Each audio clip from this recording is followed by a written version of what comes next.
نحمدہ ونصلی ونسلم علی رسولہ الکریم اما بعد۔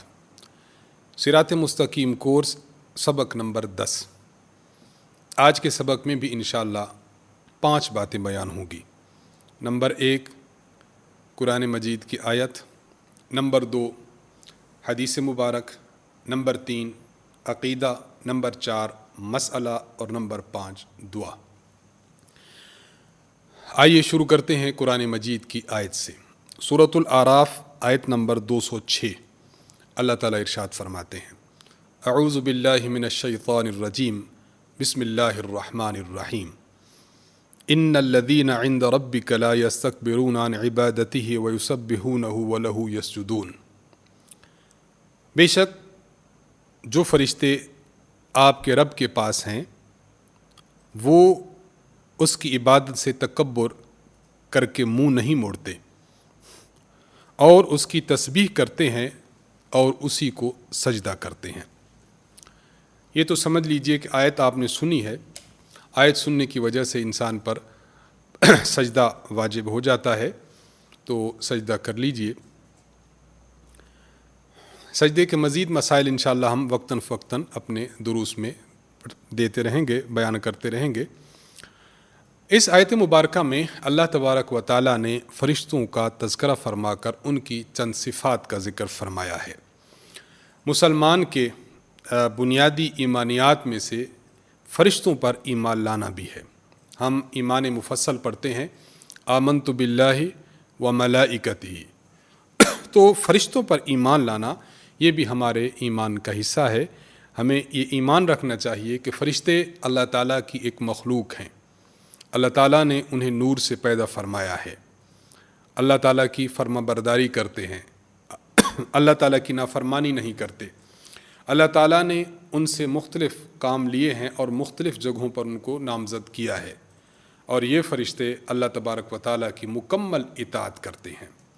یہ نہ مذکر ہوتے ہیں اور نہ مؤنث ہوتے ہیں، تذکیر اور تانیث سے، جینڈر سے یہ جو ذات ہے اور یہ جو فرشتے ہیں یہ پاک ہوا کرتے ہیں۔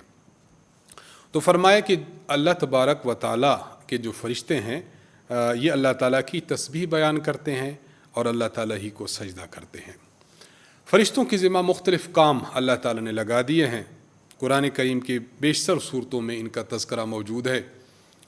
اللہ تعالیٰ کے بعض فرشتے روحوں کو قبض کرنے پر متعین ہیں، بعض فرشتے لوگوں کو رزق دینے پر اور روزی دینے پر متعین ہیں، بعض فرشتے انبیاء علیہ الصلاۃ والسلام پر وحی لانے پر متعین تھے، جس طرح حضرت جبریل علیہ السلام کے بارے میں آپ وحی لاتے تھے۔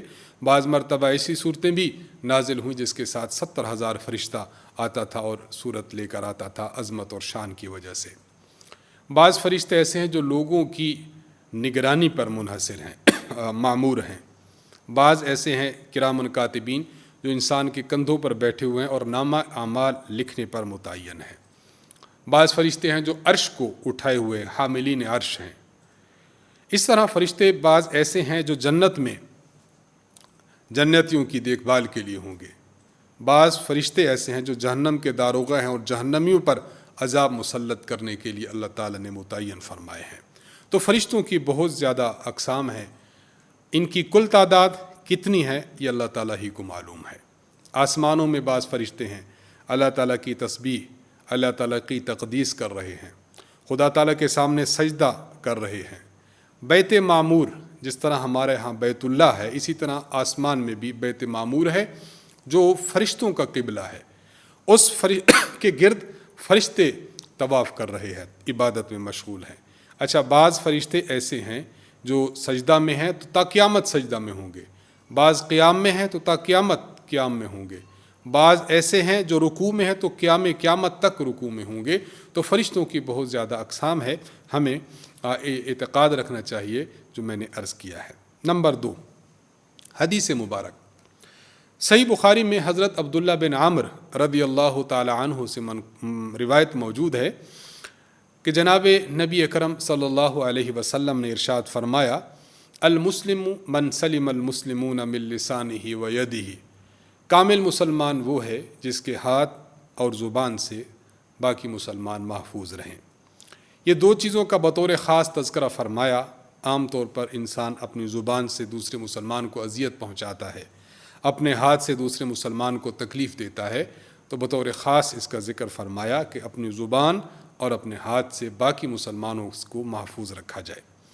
زبان سے محفوظ رکھنے کا مطلب گالم گلوچ دینا، کسی کے خلاف جھوٹی گواہی دینا، کسی کے بارے میں لوگوں کی ذہن سازی کرنا، کسی پر بہتان باندھنا، کسی کی پیٹھ پیچھے غیبت کرنا، کسی کے بارے میں جھوٹ بیان کرنا، یہ زبان کے گناہ ہیں جو دوسرے مسلمانوں کی اذیت کا باعث بنتے ہیں، اس سے بھی اجتناب کرنا چاہیے۔ اسی طرح اپنے ہاتھ سے کسی کو تھپڑ مارنا، کسی کے خلاف لکھنا، کسی کے بارے میں کوئی غلط باتیں پھیلا دینا، کسی کے بارے میں غلط تحریر امت میں پھیلا دینا، اسی طرح غلط مسائل لکھ کر امت میں پھیلا دینا جس سے مسلمانوں کو اذیت ہو، مسلمانوں کے خلاف لکھ کر غیروں کو خوش کرنے کی بات کرنا، تو یہ وہ اعمال ہیں جو انسان ہاتھ سے کر کے مسلمان کو خراب کرنے کی کوشش کرتا ہے۔ تو ایز اے مسلم ہمیں یہ بات واضح طور پر جان لینی چاہیے کہ ہم اپنی زبان اور اپنے ہاتھ سے دوسرے مسلمانوں کو محفوظ رکھیں۔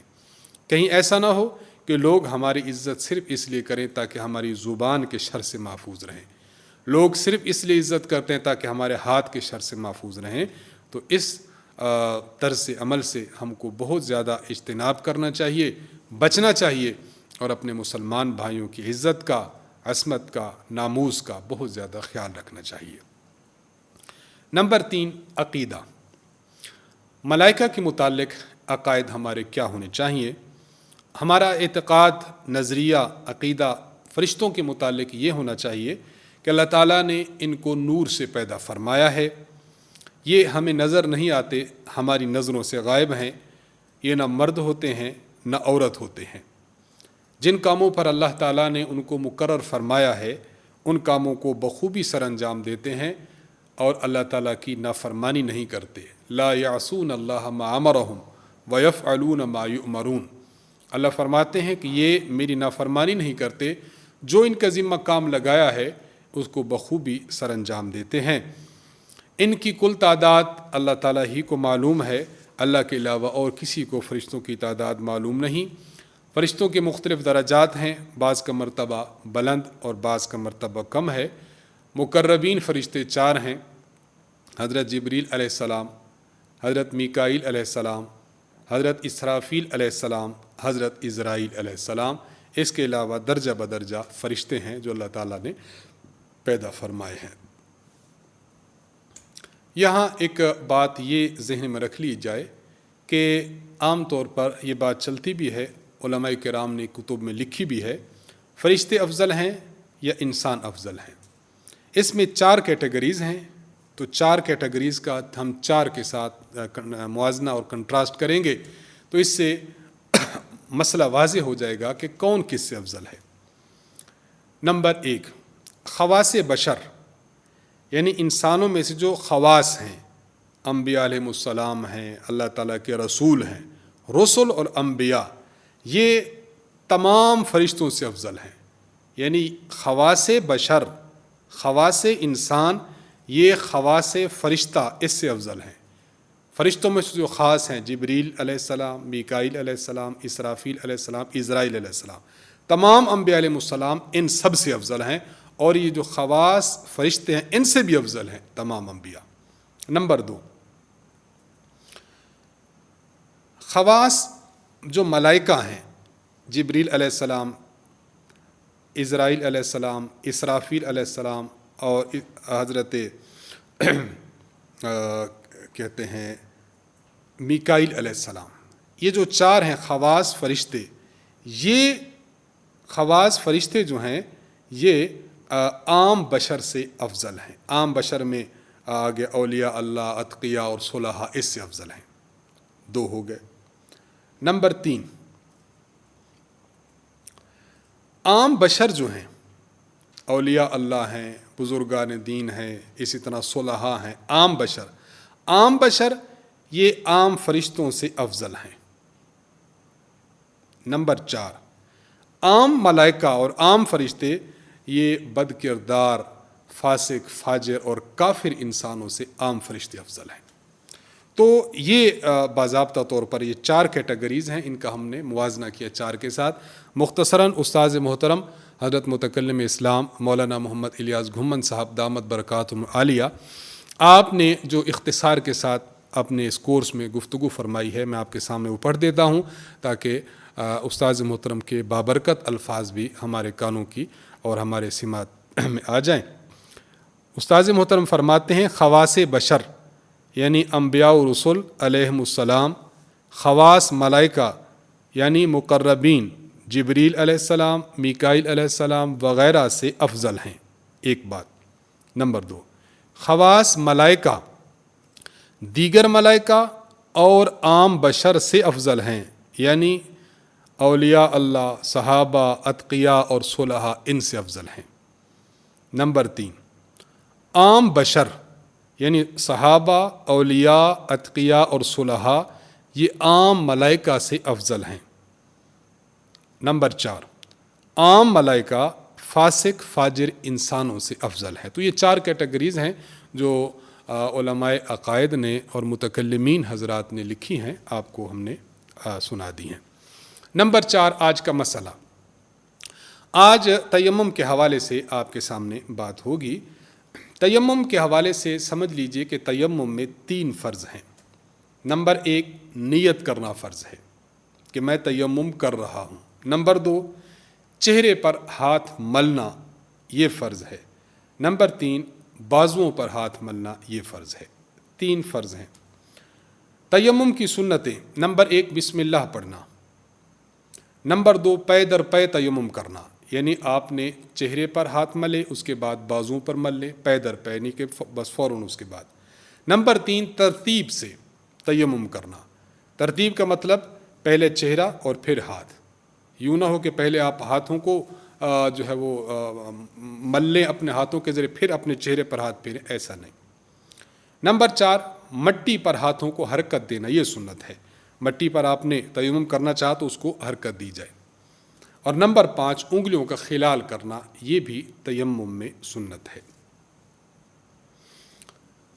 تیمم کی کچھ شرائط ہیں۔ نمبر 1، نیت کرنا، یہ بھی شرط ہے۔ نمبر 2، جن چیزوں پر تیمم کیا جا رہا ہے وہ چیزیں یا تو مٹی ہوں یا مٹی کی جنس سے ہوں، یعنی مٹی پر تیمم کیا جا سکتا ہے یا مٹی کی جنس سے جو چیز ہو اس پر تیمم کیا جا سکتا ہے۔ مٹی کی جنس سے مراد ریت ہو، اس پر تیمم ہو سکتا ہے۔ اسی طرح چونا ہے، اس پر ہو سکتا ہے۔ پتھر ہے، اس پر ہو سکتا ہے۔ ایک چیز ہوتی ہے ہڑتال، اس پر ہو سکتا ہے۔ تو جو چیز مٹی کی جنس سے ہے اس پر تیمم ہو سکتا ہے، اور جو چیز مٹی کی جنس سے نہ ہو اس پر تیمم نہیں ہو سکتا۔ مثلا سونا ہے، اس پر تیمم نہیں ہو سکتا کیونکہ مٹی کی جنس سے نہیں ہے۔ لکڑی ہے، لوہا ہے، چاندی ہے، یہ جو میٹلز ہیں ان پر تیمم کرے تو تیمم نہیں ہو سکتا۔ ہاں ایسا ہے، لوہا پڑا ہوا تھا، اس پر گرد پڑا ہوا ہے، اس پر مٹی پڑی ہوئی ہے، اب اس پر تیمم کر سکتے ہیں۔ اب ہمارا یہ تیمم لوہے پر نہیں ہو رہا، ہمارا تیمم اس مٹی پر ہو رہا ہے۔ اس لیے ان دونوں میں فرق ضروری ہے کہ جو مٹی کی جنس سے ہو اس پر تو تیمم ہو سکتا ہے، جو مٹی کی جنس سے نہ ہو، زمین کی جنس سے نہ ہو، اس پر تیمم نہیں ہو سکتا۔ نمبر 3، ہاتھوں کا اکثر حصہ چہرے اور بازوؤں پر پھیرنا، یہ بھی شرط ہے۔ نمبر 4، 2 دفعہ ہاتھ زمین پر مارنا، پہلی دفعہ ماریں گے اپنے چہرے پر ملنا ہے، پھر ماریں گے اپنے بازوؤں پر ملنا ہے۔ نمبر 5، اس طرح چہرہ اور بازوؤں پر ہاتھ پھیرنا کہ کوئی جگہ مسح سے خالی نہ رہے، یعنی ایک بندے نے یہاں پر پھیر دیا ادھر نہ پھیرا، تو ایسا نہ کرے، اس طرح پھیرے کہ بس پورے ہاتھ پر اور پورے چہرے پر پھیر جائے۔ نمبر 6، جن مجبوریوں کی وجہ سے تیمم کرنا جائز ہوتا ہے وہ مجبوری پائی بھی جائے۔ اگر مجبوری نہیں تھی اور بغیر مجبوری کے تیمم کر لیا تو تیمم نہیں ہوگا۔ تیمم کا میں آپ کو جو ہے اس کا بتا بھی دیتا ہوں کہ اس کا طریقہ کار کیا ہوگا۔ دیکھیں، اپنے بازوؤں کو ہم یوں سمیٹ لیتے ہیں،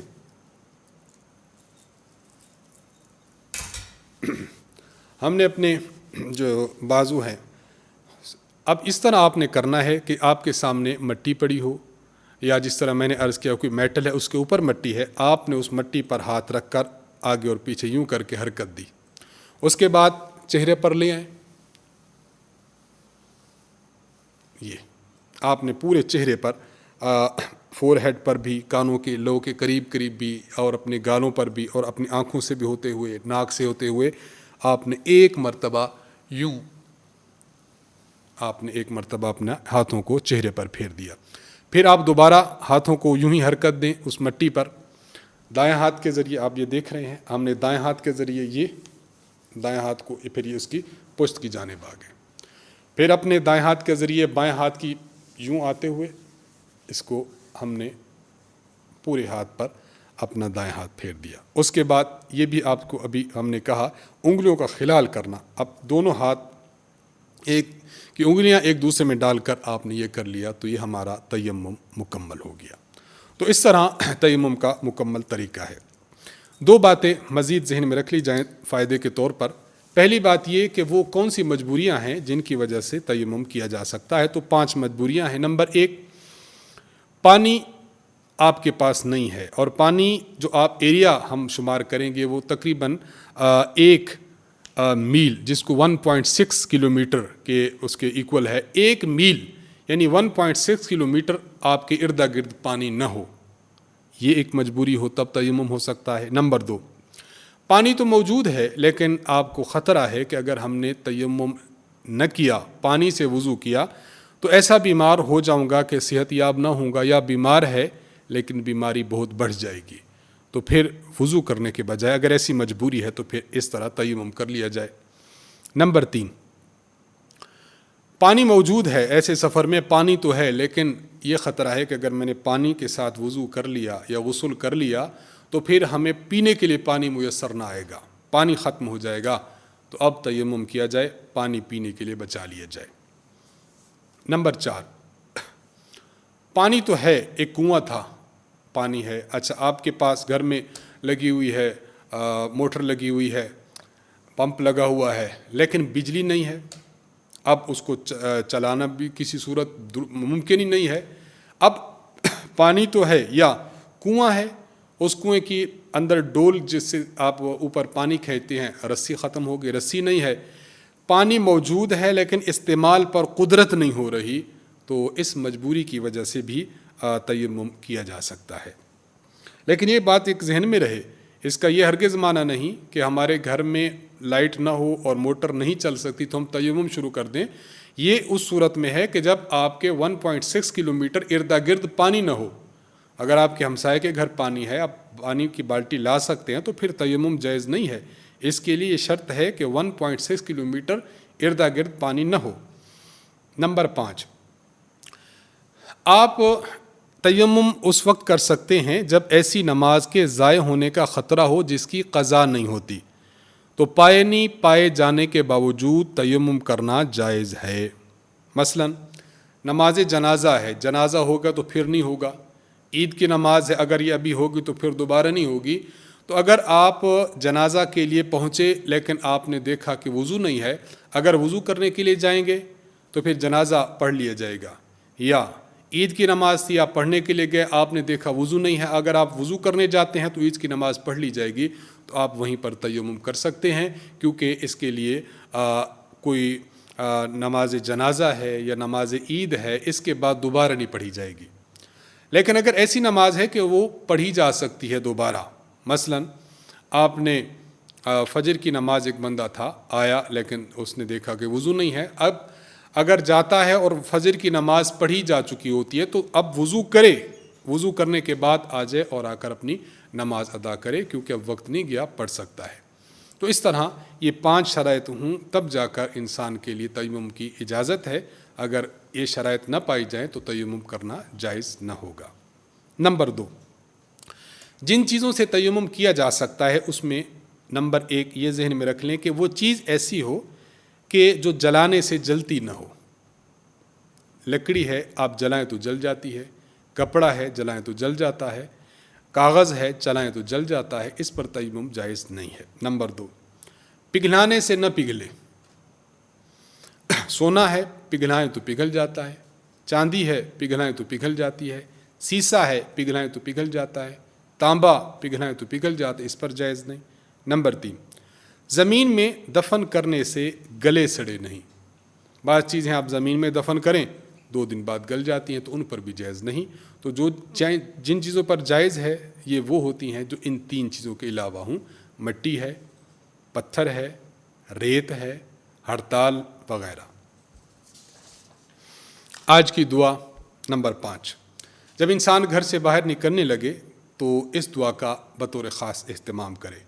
بسم اللہ توکلت علی اللہ لا حول ولا قوت الا باللہ۔ بسم اللہ توکلت علی اللہ لا حول ولا قوت الا باللہ۔ اس کا ترجمہ یہ ہے کہ اللہ کے نام کے ساتھ میں اللہ تعالیٰ پر بھروسہ کرتا ہوں، بے شک گناہوں سے بچنے اور نیکی کی طرف آنے کی توفیق اللہ تعالیٰ ہی سے ملتی ہے۔ جب انسان یہ دعا پڑھ کر اپنے گھر سے نکلتا ہے تو اللہ کی حفظ و امان میں ہوتا ہے، اس کو سفر کی صعوبتیں، سفر کی تکالیف زیادہ نقصان نہیں پہنچاتی اور حادثات سے انسان محفوظ ہو جاتا ہے۔ اس کا ہمیں اہتمام کرنا چاہیے۔